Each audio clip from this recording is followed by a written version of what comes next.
नमस्कार। 24 की जंग मोर्चा नंबर 2 पर आकर खड़ी हुई है। हमारे साथ केशव प्रसाद मौर्य हैं, बीजेपी के महारथी हैं और इन्हें सरकार के साथ साथ संगठन को भी चलाने का अनुभव है। इसलिए पार्टी हर मोर्चे पर, हर युद्ध में इनको आगे कर देती है। और जब कोई योद्धा जंग में आगे की पंक्ति में होता है तो विरोधी उसके निशाने पर और वो विरोधी के निशाने पर सबसे पहले होता है। केशव प्रसाद मौर्य जी, स्वागत है आपका। पहले चरण का चुनाव खत्म हुआ है और आप 8 में 8 सीटों का दावा कर रहे थे, 80 में 80, पहले फेज में 8 में 8। अब पहले चरण का चुनाव खत्म होने के बाद आपकी गिनती में कोई संशोधन है या वही आंकड़ा है? संशोधन नहीं है। हम 8 की 8 पहले चरण की जीत रहे हैं और आखिरी चरण के चुनाव के बाद 4 जून जब 4 बजे 400 पार होगा, उसमें 80 उसका हिस्सा होगी। उत्तर प्रदेश में हम सभी 80 सीटें निश्चित तौर से जीतेंगे और पहले चरण की सभी 8 सीटें हम लोग जीत चुके हैं। ये मैं भी जानता हूँ, आप भी जानते हो और विपक्षी भी जानते हैं। केशव जी, 2019 से अगर हम तुलना करें, पहले फेज की अभी कर लेते हैं, तो बीजेपी के पास 3 सीटें थीं, 5 में 5 सीटें अपोजिशन के पास थी। क्या हुआ इस बार जो आपको इतना आत्मविश्वास हो रहा है? देखिए, 2019 जब हम 16 सीटें जो अपनी हार गए थे, क्यों हारे उसको लेकर के जब समीक्षा की गई तो समीक्षा करने के बाद ये ध्यान में आया कि हार का जो अंतर है वो क्यों हुआ है और उसकी भरपाई कैसे की जा सकती है। तो ये रणनीति बना करके हम लोग 2019 के चुनाव हारने के बाद से ही 2024 की तैयारी कर रहे हैं। 2020 में एक विधानसभा का चुनाव आया और विधानसभा के चुनाव में भी बड़े दावे किए जा रहे थे, लेकिन हम 2019 का लोकसभा चुनाव जब सपा बसपा, उस समय राष्ट्रीय लोकदल भी पश्चिम में विपक्षी गठबंधन के साथ था, उसके बाद हम 3 जीते थे। ठीक है, उस समय वहाँ के समीकरण हमारे अनुकूल नहीं बन पाए थे, इसलिए वो सीटें हम हार गए थे। तो जो समीकरण को लेकर के समस्या थी, जो वोटर हमको वोट नहीं दिया था जो उसको लेकर के समस्या थी, जो बूथ हम नहीं जीते जो उसको लेकर के समस्या थी, तो वो संगठनात्मक ढांचा भी मजबूत किए और जनता के बीच में अपनी पैठ और जनाधार बढ़ाने में भी सफल हुए। इसलिए तीसरी बार मोदी सरकार में उत्तर प्रदेश की 80 की 80 सीटें जीतने की हम लोग पूरे जिम्मेदारी से दावा कर रहे हैं। केशव जी, जो पहला चरण हुआ है उसमें एक चिंता का विषय है जो सबके लिए है, चुनाव आयोग के लिए भी है, आपके लिए भी होगा। वोट प्रतिशत वहाँ पर पिछले 2019 के मुकाबले 5, 5.5-6% कम हुआ है। हाँ, मुझे भी मालूम है, लेकिन वोट जो कम हुआ है आप भी अपने तंत्र के माध्यम से उसे पता कराइएगा। मुस्लिमों को, विशेष तौर से मुस्लिम मतदाताओं को, ये सपा हो, बसपा हो, कांग्रेस हो, उसे अपना बंधुआ मजदूर समझती है, बंधुआ वोट समझती है। इस बार जिन बूथों पे मुस्लिमों के 100 वोट पड़ते थे, इस बार वहाँ 50 वोट भी नहीं पड़े, क्योंकि एक बड़ी संख्या मुस्लिमों में भी ऐसी पैदा हुई है कि हम कमल का बटन दबाएंगे। और बड़ी संख्या में ऐसी भी संख्या तैयार हुई है जिन लोगों ने कहा कि हम कमल का बटन तो नहीं दबाएंगे, लेकिन मोदी जी के खिलाफ हम सपा बसपा कांग्रेस को भी वोट नहीं देंगे। तो जो वोट नहीं निकला घर से, वो भाजपा का वोट नहीं है, वो सपा बसपा कांग्रेस का वोट है। मतलब आप ये कह रहे हैं कि जो कुछ चुनाव है उत्तर प्रदेश में, हम पूरे देश में इस बात को देख रहे हैं, वो सिर्फ और सिर्फ भारतीय जनता पार्टी नरेंद्र मोदी जी के चेहरे पर, उनके कामकाज पर लड़ रही है। क्या ये बात सही है? क्योंकि प्रत्याशियों को अगर हम उसका आकलन करें तो ऐसा बहुत लग रहा है कि बहुत ज़्यादा फोकस प्रत्याशियों पर किया नहीं गया है। जनता पार्टी ने प्रदेश के सभी लोकसभा सीटों पर एक ही वादा किया, हमारे प्रत्याशी नरेंद्र मोदी, हमारा चुनाव कमल का फूल, टिकट चाहे जिसे मिले कमल का फूल जरूर खिले। ये हम लोग लगातार लोगों से कह रहे हैं, कार्यकर्ताओं से कह रहे हैं, और कार्यकर्ता मोदी जी को तीसरी बार पीएम बनाने के लिए मेहनत कर रहा है और जनता मोदी जी को पीएम बनाने के लिए कमल के फूल पर वोट दे रही है। केशव जी, पिछली बार से अगर गठबंधन जो है आपके अपोजिशन में है उसका हम आकलन करें तो उसमें से बीएसपी अकेले चुनाव लड़ रही है, आरएलडी उसमें से निकलकर आपके साथ आ गई है और कांग्रेस गठबंधन में शामिल हो गई है दूसरी तरफ। क्या मायावती का अकेले चुनाव लड़ना बीजेपी के लिए चिंता का कारण है? क्योंकि कई जगहों पर वो बीजेपी के लिए नहीं, ये मिलकर के लड़े थे। तब भी हम जो 64 जीते थे, उस समय भी हम 72 जीत सकते थे। 8 सीटें ऐसी थी जिसकी हमारी, हो सकता है इसे चूक मान लीजिए या अति आत्मविश्वास मान लीजिए, कि हम 2019 में हार गए थे इनके गठबंधन के बावजूद। ये अलग लड़े चाहे मिल करके लड़े, खिलेगा कमल। जनता भाजपा के साथ है, जनता मोदी जी के साथ है और जनता मोदी सरकार तीसरी बार चाहती है। इसलिए इनके अलग लड़ने या मिलकर के लड़ने से भाजपा के और भाजपा के जो गठबंधन है, उस गठबंधन की सेहत पे कोई असर नहीं पड़ता। किशोर जी, एक पैटर्न जो हम लोग को देखने को मिला है, जैसे जैसे बहुजन समाज पार्टी नीचे आती है वैसे वैसे बीजेपी का ग्राफ बढ़ता है। अब ये हम लोग देख रहे हैं साफ तौर पर कि बहुजन समाज पार्टी का बहुत सारा वोट वो भाजपा के साथ है। क्या बीजेपी इसको इंटैक्ट रख पाएगी इस चुनाव में, अगर मायावती अकेले लड़ती हैं पूरी ताकत के साथ? अगर हम सबका साथ सबका विकास करते हैं, सपा बसपा कांग्रेस का क्या है, कुछ का साथ कुछ का विकास। सपा का मतलब कुछ का साथ परिवार और गुंडों, अपराधियों, माफियाओं, दंगाइयों का विकास। कांग्रेस मतलब परिवार का विकास, दीदी जीजा का विकास, या कह लीजिए कि भ्रष्टाचारियों का विकास या कांग्रेसियों का विकास। मेरे मोदी जी का क्या है, सबका साथ सबका विकास। उसका परिणाम क्या है, 25 करोड़ लोग देश में गरीबी रेखा से बाहर निकल आए। जब कांग्रेस की देश में सरकार थी उस समय श्री राजीव गांधी जी संसद में खड़े होकर कहते थे कि हम 1 रुपया भेजते हैं तो जिसके पास भेजते हैं 15 पैसा पहुंचता है। हमारे प्रधानमंत्री जी ने 52 करोड़ जनधन के खाते खोले, 34 लाख करोड़ रुपए विभिन्न योजनाओं में देशवासियों के खाते में भेजा और पूरा 34 लाख करोड़ पहुंचा। अगर श्री राजीव गांधी जी के द्वारा संसद में दिए गए बयान के आधार पर हम हिसाब करें तो लोगों के पास उनके हिसाब से 5 लाख करोड़ पहुंचता है 34 लाख में से, और 29 लाख करोड़ ये लोग डकार जाते। अगर हम भ्रष्टाचार मुक्त भारत बनाने के लिए, गरीबों के जीवन के दुखों को दूर करने के लिए उनको प्रधानमंत्री आवास दे रहे हैं, उनको शौचालय बना करके दे रहे हैं, हर गरीब अमीर, अगड़ी जाति, पिछड़ी जाति, अनुसूचित जाति, आदिवासी किसी का भेद किए बगैर हर घर नल से जल पहुंचा रहे हैं, हर घर में गरीब है उज्ज्वला योजना का कनेक्शन उनको उपलब्ध करा रहे हैं, बीमार है तो आयुष्मान भारत कार्ड के अंतर्गत 5 लाख तक का इलाज कराने की सुविधा उनको दे रहे हैं। जिन घरों में आज़ादी के बाद से मोदी जी के आने के पहले तक बिजली नहीं पहुंची थी उन घर में बिजली पहुंचा रहे हैं।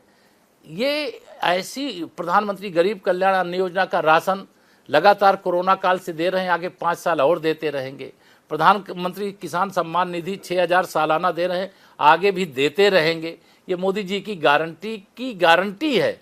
तो अगर हम सबका साथ सबका विकास करेंगे तो सबका समर्थन और सबका आशीर्वाद भी हमें मिलेगा, हमारी पार्टी को मिलेगा, हमारे प्रधानमंत्री मोदी को। आपकी इसी जो फिलॉसफी है कि सबका साथ सबका विकास, एक हिंदू समग्र समाज बनाया जाए, विपक्ष जो कह रहा है वो कह रहा है कि बीजेपी संविधान बदलना चाहती है। बीजेपी उन्होंने जो मुद्दा उठाया है जो सबसे बड़ा, जो कांग्रेस के लिए तो हम लोग पहली बार देख रहे हैं कि वो जाति जनगणना का सवाल लेकर के इस बार चल रहे हैं। हमने पहले कभी नहीं देखा कांग्रेस इस तरह के। तो क्या ये जो जाति की राजनीति करने की कोशिश की जा रही है, देखिए ये हिंदू समग्र समाज में से की ओबीसी हमारी तरफ आ जाए? हम तो हिंदू का ही नहीं, हम तो मुसलमानों का भी विकास कर रहे हैं। आप उत्तर प्रदेश का ही अगर हम आंकड़ा आपको बात करें तो यहाँ पे मुसलमानों की आबादी लगभग 17% है। गरीब कल्याण की योजनाओं का लाभ 35% से अधिक मुसलमानों को मिला है। अगर हम भेदभाव करते तो हिंदू को देते, मुसलमान को न देते। हम जब सबका साथ सबका विकास करते हैं तो उसमें हिंदू भी है, उसमें मुसलमान भी है, उसमें गरीब होना चाहिए। हम कांग्रेस नहीं है कि देश के संसाधनों पर पहला हक मुसलमानों का है। हमारे प्रधानमंत्री जी कहते देश के संसाधनों पर पहला हक गरीबों का है। तो सोच का अंतर है। उनकी राजनीति मुस्लिम तुष्टीकरण की है, हमारी राजनीति सबके संतुष्टीकरण की है। तो उनके और हमारे बीच में जो अंतर है वो यह अंतर है, लोकतंत्र और संविधान खतरे में। लोकतंत्र पहले से ज्यादा मजबूत हुआ है। उनके मुंह से ये बात शोभा देती है जिन्होंने लोकतंत्र को बंधक बनाने का काम किया, देश में आपातकाल लगाने का काम किया, और वो कहते हैं लोकतंत्र खतरे में है। लोकतंत्र खतरे में नहीं है, न संविधान खतरे में। बाबा साहब भीमराव अंबेडकर जी को भारत रत्न नहीं देने का काम किसने किया था? कांग्रेस ने किया था। कब मिला? जब भाजपा के समर्थन से श्री वीपी सिंह जी के नेतृत्व में सरकार बनी। और अगर उनको भारत रत्न देने का काम, उनके संविधान का सम्मान करने का काम, उनके जो 5 प्रमुख स्थल है, जन्म स्थल से लेकर के निर्वाण स्थल तक, उनको पंच तीर्थ के रूप में विकास करने का काम भाजपा ने किया है। भाजपा संविधान खत्म करेगी? भाजपा न संविधान खत्म करेगी और न खत्म करने किसी को देगी। और न लोकतंत्र खतरे में है, न लोकतंत्र कभी खतरे में पड़ेगा। हाँ, श्री राहुल गांधी जी का राजनीतिक भविष्य, श्री अखिलेश यादव जी का राजनीतिक भविष्य और इस प्रकार की राजनीति करने वालों का राजनीतिक भविष्य जरूर खतरे में है। अगर उनका राजनीतिक भविष्य लोकतंत्र है तो वह लोकतंत्र नहीं है। अगर उनका राजनीतिक अस्तित्व संविधान है तो वो संविधान नहीं है। संविधान संविधान है, लोकतंत्र लोकतंत्र है, और विश्व का सबसे बड़ा लोकतंत्र है, विश्व का शक्तिशाली लोकतंत्र है, विश्व का शक्तिशाली नेता देश का प्रधानमंत्री है, विश्व में भारत की प्रतिष्ठा बढ़ाने वाला प्रधानमंत्री है। और उनके वजह से आज भारत की छवि निखर करके पूरी दुनिया में आई है। हम 400 पार क्यों मांग रहे हैं? वो कहते 400 पार क्यों मांग रहे हैं, संविधान बदलेंगे। अरे क्यों बदलेंगे जी? 400 पार इसलिए मांग रहे हैं कि हम संयुक्त राष्ट्र संघ के अस्थायी सदस्य बनना चाहते हैं। हम 400 पार इसलिए मांग रहे हैं, एक देश एक वोटर लिस्ट एक चुनाव। ये 2022 में विधानसभा लड़े, 2024 में लोकसभा लड़े। ये देश के पैसे की, संसाधनों की बर्बादी नहीं है। ये सोचते हैं कि इस देश में हिंदू के लिए अलग कानून रहे, मुसलमान के लिए अलग कानून रहे। हमारे संकल्प पत्र में वादा किया है कि हमारे वैचारिक 3 मुद्दे थे। जम्मू कश्मीर से 370 हटाएंगे, हटा दिया, डंके की चोट पर हटा दिया। अयोध्या में रामलला का भव्य मंदिर बनाएंगे, रामलला का भव्य मंदिर बना दिया। यही रामलला वहाँ पर विराजमान है, जिनका विग्रह यहाँ पर आप देख रहे हैं। वो राम मंदिर है केवल, वो राष्ट्र मंदिर है। और हिंदू भी खुश है, मुसलमान भी खुश है, क्योंकि हिंदुओं के अगर भगवान है तो मुसलमानों के पुरखे भी हैं। तो जब हम एकजुटता की राजनीति करते हैं, सबको साथ लेकर के चलने की राजनीति करते हैं, तब वो इस प्रकार के सवाल उठाते हैं संविधान खतरे में। अरे कोई संविधान खतरे में नहीं है, और ना लोकतंत्र खतरे में। हाँ, कांग्रेस का अस्तित्व खतरे में है, समाजवादी पार्टी समाप्तवादी पार्टी बनने जा रही, उसका अस्तित्व खतरे में है, बसपा समाप्त होने जा रही, उसका अस्तित्व खतरे में है। कोई राजनीतिक अवतार होगा, यह देश है, युग युग में भगवान का अवतार होता है, तो 1-2 दशक 4 दशक बाद दलों का भी अवतार होता है, जिनका न सत्ता में रह करके कोई मतलब रचनात्मक दायित्व निर्वाह किया और न विपक्ष में रह करके निर्वाह कर रहे हैं। वो बस सोचते हैं कि लोग वोट दे दें, उनकी सरकार बन जाए, वो प्रधानमंत्री बन जाए। तो प्रधानमंत्री उनको उनकी पार्टी वाले बैठक में बना सकते हैं, लेकिन देश की जनता नहीं बना सकती। आप ठीक कह रहे हैं, लेकिन जो विपक्ष का कहना है, उनको चिंता इस बात की है कि बीजेपी इस बार सत्ता में आई तो समान नागरिक संहिता लागू होगी पूरे देश में, और कहीं ना कहीं ये बात उनके मन में है। इसी को लेकर वो कह रहे हैं संविधान बदलने जा रही है भाजपा। देखिए, सामान्य नागरिक संहिता देश की जरूरत है। अगर दुनिया के सभी संपन्न देशों में, विकसित देशों में सामान्य नागरिक संहिता है, तो अगर हम विकसित भारत बनने जा रहे हैं तो हमारे यहाँ सामान्य नागरिक संहिता क्यों नहीं होनी चाहिए जी? अगर दुनिया के जो अमीर देश हैं वो गरीबी मुक्त हो गए, तो हमें गरीबी से मुक्त देश क्यों नहीं बनाना चाहिए जी? हमारा देश अगर प्रगति के पथ पर आगे बढ़ रहा है, पहले क्या होता था? आतंकवादी आते थे, हमारे देश के सैनिकों को, हमारे नागरिकों को मार करके चले जाते थे। हम अमेरिका के सामने जाके गिड़गिड़ाते थे कि देखो हमें पाकिस्तान हमें पीट करके चला गया। अब माननीय नरेंद्र मोदी जी के नेतृत्व में सरकार आई, आतंकवादी हमला हुआ, सर्जिकल स्ट्राइक हुई, एयर स्ट्राइक हुई। पाकिस्तान में जो आतंकवादियों को पैदा करने वाली फैक्ट्री थी, बमों से उसको ध्वस्त करने का काम अगर किसी सरकार में हुआ है तो मोदी जी के नेतृत्व वाली सरकार में भारत के वीर बांकरों ने करके दिखा दिया। अमेरिका का दुश्मन उस्मा बिन लादेन पाकिस्तान में छिपा हो तो अमेरिका उसको घुस के मार सकता है। तो भारत भी आज वो भारत है, अब ये नया भारत है, वह भी अपने दुश्मन को पाकिस्तान में छिपा हो तो वहाँ भी घुस के मार सकता है, दुनिया में कहीं भी छिपा हो वहाँ घुस के मार सकता है। हम अपने देश की सुरक्षा से समझौता नहीं कर सकते, ये मोदी की गारंटी है। और आपने देखा होगा, मैं तो देखता हूँ, चीन के साथ गालवान घाटी पे एक झड़प हुई थी, और जब मैं भारत के वीर बांकरों को देखा कि चीन के सैनिकों को पटक पटक के मार रहे थे, तब लगता था कि वाह, ये मेरा भारत वो भारत है जिसके पीछे संसार चला। दुनिया के सारे देशों के राष्ट्रपति और प्रधानमंत्री जब G20 की बैठक में दिल्ली में मेरे प्रधानमंत्री मोदी जी के पीछे सब खड़े थे, तो गर्व से छाती हर देशवासी की चौड़ी हो गई। केशव जी, तो आप मानते जातीय जनगणना कोई मुद्दा नहीं है? देखिए, जाति जनगणना मुद्दा तब होती जब ये सत्ता में थे, तब इन्होंने जाति जनगणना कराई नहीं।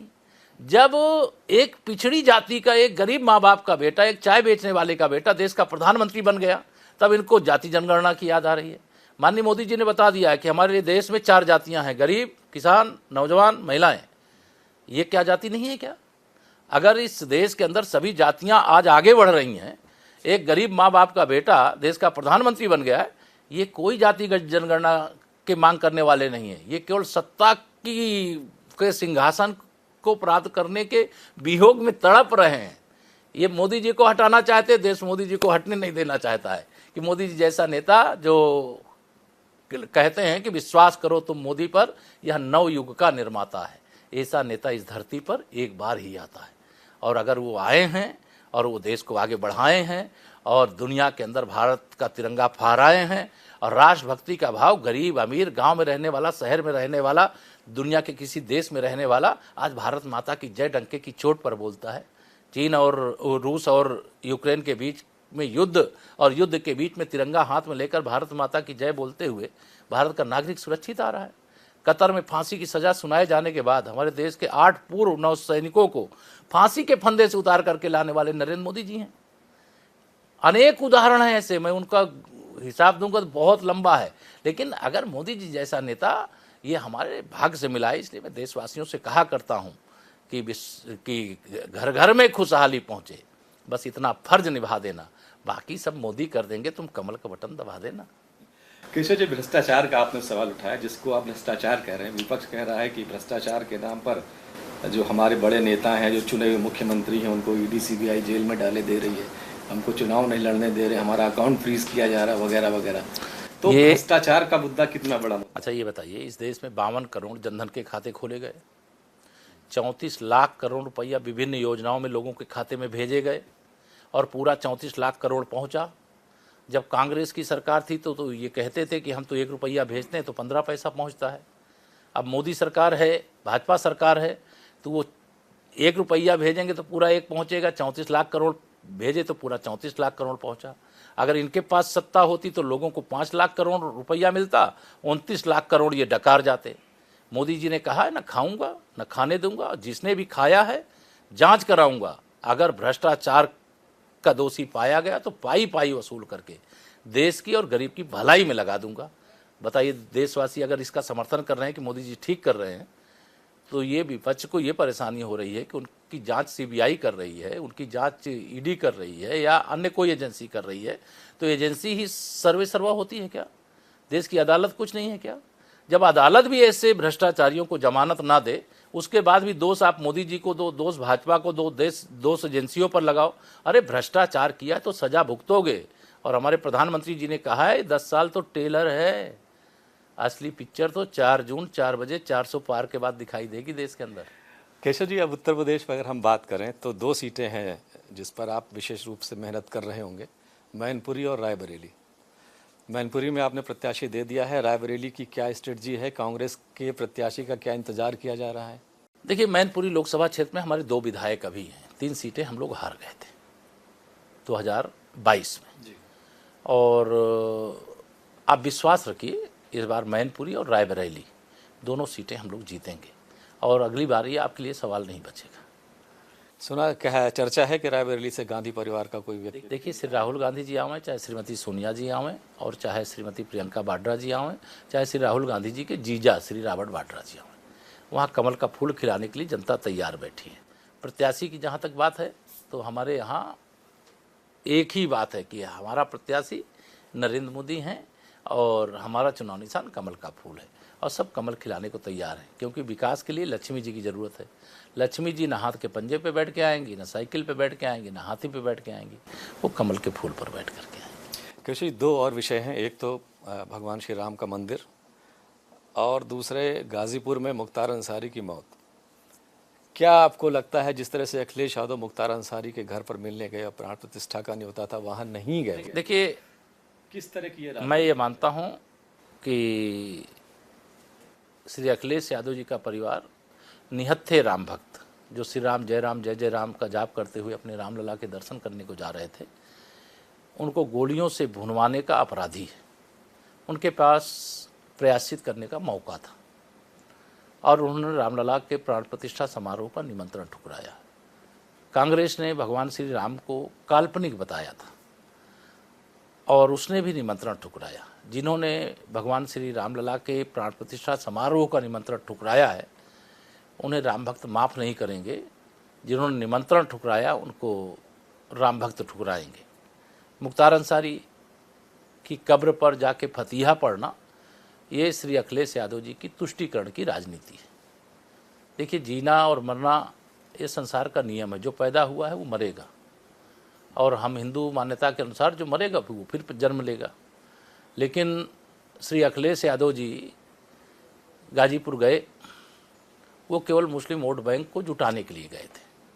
मैंने कहा था कि अगर वहाँ गए थे तो फिर प्रयागराज भी चले जाते, अतीक अहमद और अशरफ की भी कब्र बनी थी, वहाँ भी चले जाते। इसीलिए मैंने कहा था श्री अखिलेश यादव के 3 यार, मोहम्मद आजम खां, अतीक अहमद और मुख्तार, तो यह जो तीनों थे, इनकी यारी समाजवादी पार्टी को समाप्तवादी पार्टी बना रही। आज क्या हाल है? आज सपा है। 2012 में ये मुख्यमंत्री बने थे, 2017 तक मुख्यमंत्री थे। इनके मुख्यमंत्री रहते हुए लोकसभा का 2014 में चुनाव हुआ। भारतीय जनता पार्टी ने 73 सीटें उत्तर प्रदेश की जीती। इनके मुख्यमंत्री रहते हुए विधानसभा चुनाव हुआ। अगर इन्होंने कोई काम किया होता तो सत्ता में जनता वापस लाती, जैसे हमें वापस लाई है। इन्होंने 2017 में इनकी पार्टी के सदस्यों की संख्या केवल 47 बची थी और भाजपा 325 सीटें जीती थी। 2019 में सपा, बसपा, कांग्रेस, उस समय तो राष्ट्रीय लोकदल भी इनके साथ में थे और मिल करके लड़े, तब भी हम 64 सांसद जीते। 8 सांसद तो हम और जीत सकते थे। हम लोगों को थोड़ा सा संशय था कि शायद यहाँ जीत नहीं पाएंगे, लेकिन कोई हम लोग 20,000 से हार गए, कोई 30,000 से हार गए, कोई बहुत छोटे छोटे अंतर से हार गए। तो उसी समय फिर हम 2014-2019 में भी दोहराने की स्थिति में थे इनके सबसे बड़े गठबंधन के बाद।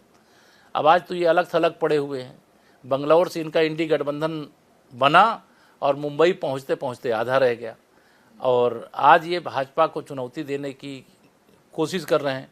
भाजपा संगठन गढ़े चलो, सुपंथ पर बढ़े चलो, भला हो जिसमें देश का, गरीब का, किसान का, नौजवान का, महिलाओं का, वह काम सब किए चलो। हम तो इस मंत्र का जाप करते हुए तेरा वैभव अमर रहे माँ, हम दिन चार रहें न रहें।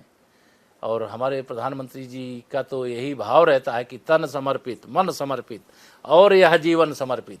जी चाहता है देश की जनता, देश भारत माता, मैं तुम्हें कुछ और भी दूं, इस भाव से भरे हुए हैं। सेवा कर रहे हैं रात दिन 18 घंटे इस आयु में जो मेहनत कर रहे हैं। किसके लिए? अपने लिए कर रहे हैं क्या? 140 करोड़ अपने परिजनों के लिए, जो 140 करोड़ देशवासियों को वो अपना परिवार मानते हैं। किशोर जी, जो जाति की बात हम लोग कर रहे थे, ऐसा लगता है कि भाजपा ने जाति के सामने लाभार्थी खड़ा कर दिया है। क्या ये जाति वर्सेस लाभार्थी की लड़ाई आप बनाना चाहते हैं? कि हम जातिवाद और विकासवाद के अंतर को समझाना चाहते हैं। जातिवाद की राजनीति आज़ादी के बाद से लगातार हुई, तुष्टीकरण की राजनीति आज़ादी के बाद लगातार हुई।